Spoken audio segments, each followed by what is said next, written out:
अगर स्टोरी पसंद आ रही है तो हिंदी स्टोरी चैनल को सब्सक्राइब करें और वीडियो को लाइक करें। एपिसोड 111। क्या है उसके मन में? सुजॉय के चेहरे का रिएक्शन नोट करती हुई दिव्या ने अचानक से कहा, मैं तो कहूंगी कि इस बारे में तुम्हें पार्थो से अभी ही बात कर लेनी चाहिए ताकि दोनों को कोई सोल्यूशन निकालने में आसानी हो।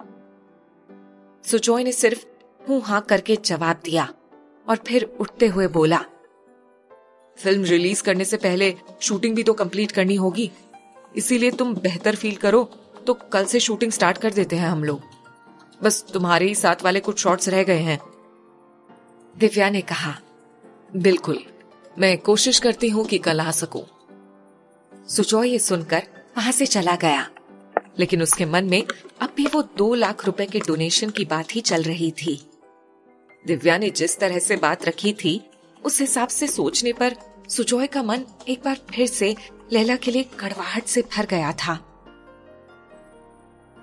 इधर लैला जब घर पहुंची तो रात हो चुकी थी। उसने डिनर बनाया और लेकर खाने बैठी ही थी कि तभी फोन की रिंग बज उठी। लैला ने कॉल उठाया तो दूसरी तरफ मारिया थी।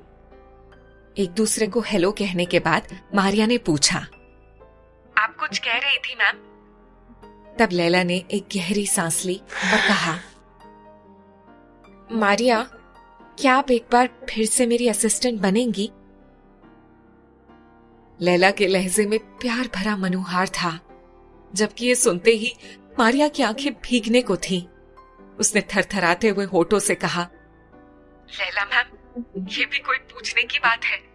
आप नहीं जानती, जब से आपसे दोबारा मुलाकात हुई है तब से मैं हर बार ये कहने की कोशिश करती रही हूँ कि मैं आपके साथ काम करना चाहती हूँ, लेकिन जो कुछ भी पहले मुझसे हुआ उसके बाद कभी हिम्मत नहीं जुटा पाई। वो अभी और कुछ बोलना ही चाह रही थी कि लैला ने उसकी बात काटते हुए कहा, पिछली बातें याद करने का कोई मतलब नहीं है मारिया, हमें अपना आज देखना है। तब मारिया ने हामी भरते हुए कहा, आप सही कह रही है लैला मैम, तो मैं कल से ही काम पर आ जाती हूँ, ठीक है ना? तब लैला ने हंसते हुए कहा, नहीं, अभी ही आ जाएं आप। इतना सुनना था कि लैला के साथ साथ मारिया भी हंस पड़ी थी। फिर कल मिलने का कहकर मारिया ने कॉल रख दिया। अब लैला भी पहले से कुछ ज्यादा रिलैक्स थी। उधर अगली सुबह सुहासिनी ने नरेन को कॉल करके बताया कि वो कल बंबई आ रही है। ये सुनना था कि नरेन बेहद खुश हुआ। सेट पर पहुंचते ही उसने ये खबर सबसे पहले अरुण और आंचल को सुनाई और फिर कॉल करके माया को भी सुहासिनी के आने के बारे में बताया ताकि वो उसके लिए सरप्राइज पार्टी प्लान कर सके। वो खुद भी सुहासिनी के लिए इतनी जबरदस्त पार्टी रखना चाहता था ताकि वो पार्टी उसके लिए बेस्ट मोमेंट्स बन जाए। वो मेकअप रूम में बैठा अभी यही सब सोच रहा था कि तभी अरुण वहां से गुजरा। उसे इस तरह सोच में डूबा हुआ देखकर वो उसके पास आया और उसके कंधे पर हाथ रखते हुए बोला, तो हीरो साहब अपनी हीरोइन के ख्यालों में खोए हुए हैं, हाँ? नरेन उसकी मौजूदगी महसूस करते ही मुस्कुराते हुए बोला, हाँ, बहुत सी चीजें हैं रेडी करने के लिए, इसीलिए मैं बस प्लान कर रहा था। तब अरुण ने उसके पास ही बैठते हुए कहा, वैसे अब तो सुहासिनी का प्रोजेक्ट खत्म हो गया है ना, अब तो वो बंबई शिफ्ट करने वाली होगी। ये सुनकर नरेन अचानक से खामोश हो गया। अरुण ने उसे ऐसे चुप देखा तो उसे हल्के से झंझोड़ते हुए बोला, हे ब्रो, तू ठीक है? क्या हुआ? ऐसे चुप क्यों हो गया तू? तब नरेन ने सोच में डूबे हुए लहजे में कहा, यार अरुण, मैंने उससे इस बार नहीं पूछा कि वो बंबई आ रही है या नहीं, क्योंकि हर बार मैं ये सवाल करता हूं ना तो वो टाल जाती है। टाल जाती है? लेकिन क्यों? अरुण को ये बात हैरान कर देने वाली लगी। नरेन ने उसी तरह मायूस लहजे में कहा, मुझे नहीं पता भाई, लेकिन कुछ तो वजह है जो वो हर बार मेरे सवाल को टाल देती है। इसीलिए अब मैं उससे सवाल करके उसको और खुद को उलझन में नहीं डालना चाहता। उसे बेहद प्यार के बावजूद भी, उसके साथ रहने की ख्वाहिशों के बाद भी मैं उसे यहाँ शिफ्ट करने के लिए जोर नहीं डाल सकता। अरुण ने सुनते ही कुछ सोचते हुए कहा, बुरा मत माना भाई, लेकिन क्या तुझे सच में लगता है कि तू इस रिलेशनशिप के लिए जितना सीरियस है उतनी सुहासिनी भी है? I mean, अब देखना, साथ रहना किसी भी कपल का सपना होता है। साथ ना भी हो तो कम से कम एक शहर में तो हो, लेकिन वो ऐसा नहीं चाहती। आखिर क्यों? अरुण ने उसे ये बात कुछ इस ढंग से कही कि उसकी बात सुनकर नरेन भी सोच में पड़ गया था। सुजॉय सेट के लिए निकल ही रहा था कि तभी उसे ख्याल आया कि उसने कबीर को तो शूट के बारे में इन्फॉर्म कर दिया था, लेकिन लैला को नहीं बताया था। कल दिव्या ने जो कुछ भी उसके बारे में बताया था, अब उसके बाद न जाने क्यों सुजॉय का दिल तो उससे बात करने का भी बिल्कुल नहीं हो रहा था, लेकिन लैला को इन्फॉर्म करना भी जरूरी था। इसी उधेड़-बुन में उसे पता भी नहीं चला कि कब उसने लैला का नंबर डायल भी कर दिया। कुछ देर रिंग जाने के बाद लैला ने कॉल उठाकर हेलो कहा तो सुजॉय ने कहा, हाँ लैला, एक्चुअली तुम्हें बताने के लिए कॉल किया है कि हम आज से शूटिंग शुरू कर रहे हैं। अभी फर्स्ट हाफ में तो पहले हम दिव्या और कबीर के शॉट्स लेंगे, फिर सेकेंड हाफ में तुम्हारे और दिव्या के कुछ सीन शूट कर लेंगे।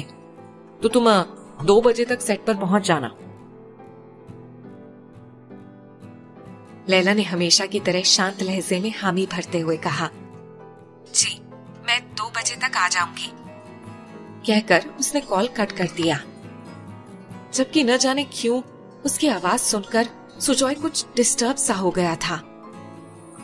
मैंने इस लड़की से कितना बचने की, दूर रहने की कोशिश की थी, लेकिन डेस्टिनी हर बार बहाने बहाने से मुझे लैला के करीब ही करती आई। और अब वो नजदीकियां मुझे इस मोड़ पर ले आई हैं जहां पर मैं उसके बारे में क्या सोचता हूँ मुझे खुद भी नहीं पता।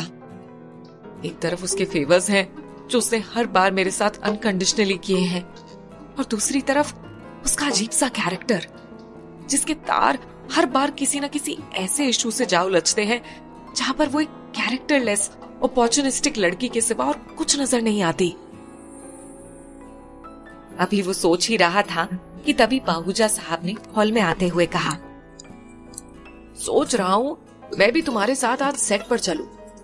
घर पर रहते रहते ऊब सी हो गई है, थोड़ा बाहर निकलूंगा तो शायद बेहतर लगे। सुजॉय ने मुस्कुराते हुए कहा, ठीक है, मैं इंतजार करता हूँ, आप जल्दी से तैयार होकर आ जाइए। कहते हुए वो वहीं हॉल में सोफे पर बैठ गया और पाहूजा साहब अंदर चले गए। दोनों बाप बेटे जब सेट पर पहुंचे तो कबीर तो आ चुका था, लेकिन दिव्या का कहीं कोई पता नहीं था। जब सभी को इंतजार करते हुए काफी देर हो गई, तब कबीर ने कुछ छल्लाते हुए कहा, यार सुजॉय, तुमने दिव्या से फाइनली पूछ तो लिया था ना कि वो शूटिंग के लिए तैयार है या नहीं? इतना वक्त हो गया अभी तक नहीं पहुंची। वक्त की कोई कदर है या नहीं हमारे? सुजॉय ने कबीर का मूड ऐसे ऑफ होते हुए देखा तो बोला, मैंने कल कह तो दिया था उसे, उसने हामी भी भरी ली थी। मैं एक बार कॉल करके देखता हूँ कि वो क्या कह रही है। कहते हुए उसने दिव्या को कॉल लगाया तो फोन मेघा ने उठाया। उसने पूछने पर कहा, मैम बहुत ज्यादा फास्ट कुछ भी नहीं कर पा रही है ना, इसीलिए उन्हें तैयार होने में थोड़ी देर लग रही है। मैम 1 घंटे में पहुंच जाएंगी। 1 घंटा? सुजॉय ने कुछ सोचते हुए दोहराया और फिर बोला, लेकिन अगर ऐसी बात थी तो दिव्या को मुझे पहले इन्फॉर्म करना था ना। अभी यहाँ पर सब उसका इंतजार कर रहे हैं और उसी की वजह से शूटिंग रुकी हुई है। लेकिन मेघा ने सपाट लहजे में कहा, सॉरी सर, लेकिन उन्हें अभी कम से कम 1 घंटा लगेगा। सुजॉय ने झुंझुलाते हुए कॉल कट कर दिया था। अब उसे इस बात की टेंशन हो रही थी कि कबीर फिर उसे ही बातें सुनाएगा। अभी वो कबीर के पास एक खबर देने के लिए जा ही रहा था कि तभी उसने देखा कि सामने आकर रुकी टैक्सी से लैला उतर रही है। ये इतना जल्दी कैसे? इसे तो 2 बजे का टाइम दिया था। ये सोचते हुए सुजॉय अनचाहे ही उसकी तरफ बढ़ गया। लैला सेट पर पहुंचकर सुजॉय की तरफ ही आ गई। उसने अपने गॉगल्स उतारे और कुछ हिचकिचाती हुई सुजॉय से बोली, वो मुझे लगा कि इतने दिनों बाद फिर से शूट कर रहे हैं हम लोग, तो थोड़ा पहले आकर खुद को थोड़ा यूज टू कर लूं, डायलॉग्स अच्छे से रिहर्स कर लूं। सुजॉय को तो लैला को देखकर ऐसा लग रहा था जैसे कि वो कोई ख्वाब देख रहा हो। ऐसे लैला ने वक्त से पहले आकर अगर स्टोरी पसंद आ रही है तो हिंदी स्टोरी चैनल को सब्सक्राइब करें और वीडियो को लाइक करें। क्यों में उसकी परेशानी को हल कर दिया था। वो एक टक लैला को देखते हुए सोचे जा रहा था। जब लैला ने अपने चेहरे पर उसकी नजर महसूस की तो कुछ छेदते हुए बोली, आप सुन रहे हैं ना सुजॉय साहब? सुजॉय ने जैसे नींद से जागते हुए कहा, हाँ मैं सुन रहा हूँ।